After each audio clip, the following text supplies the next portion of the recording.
আসসালামু আলাইকুম। সুপ্রিয় মুসলমান ভাইয়েরা, হুজুর পাক সাল্লাল্লাহু আলাইহি সাল্লামের একটি মুজিজা নিয়ে আমরা আজকে কথা বলতে যাচ্ছি, তাই ভিডিওটি না টেনে সম্পূর্ণ দেখার অনুরোধ রইল। রাসূল পাক সাল্লাল্লাহু আলাইহি সাল্লাম একবার যুদ্ধের ময়দানে অবস্থান করতেছিলেন।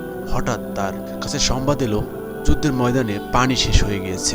শহীদই যারা মৃত্যুবরণ করেছে, অনেকে পানি না খেয়েই মৃত্যুবরণ করেছে।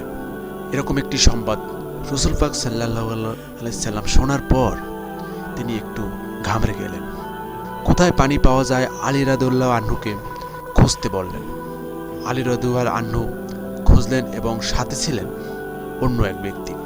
তাকে নিয়ে বেশ খোঁজাখুঁজির পরে হঠাৎ করে এক মুসলিম পরিবারের সাথে দেখা হয়ে গেল।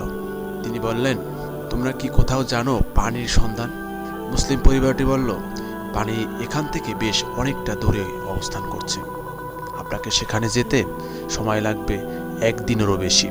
রাসূল পাক সাল্লাল্লাহু আলাইহি সাল্লাম এর কাছে খবর এলো এখান থেকে পানি প্রায় একদিনের দূরে রয়েছে। রাসূল পাক সাল্লাল্লাহু আলাইহি সাল্লাম মুসলিম পরিবারটির কাছে ফিরে গেলেন, বললেন, তোমাদের ঘরে কি কোনো পানি আছে কিনা? তখন মুসলিম পরিবারটি একটি বলে করে কিছু পানি নিয়ে আসলেন। বলেন, আমাদের ঘরে এইটুকু পানি শেষ সম্বল।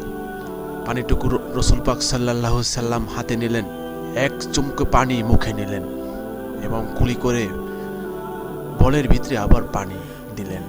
শুরু হলো পানি, অতিরিক্ত পানি বের হওয়া। রাসূল পাক সাল্লাল্লাহু আলাইহি সাল্লাম এর এটি ছিল একটি মুজিজা।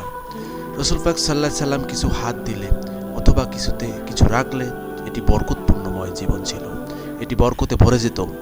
রাসূল পাক সাল্লাল্লাহু আলাইহি সাল্লামের এরকম মুজিজার আরও কথা শুনতে আমাদের চ্যানেলটি সাবস্ক্রাইব করে আমাদের সাথে থাকুন।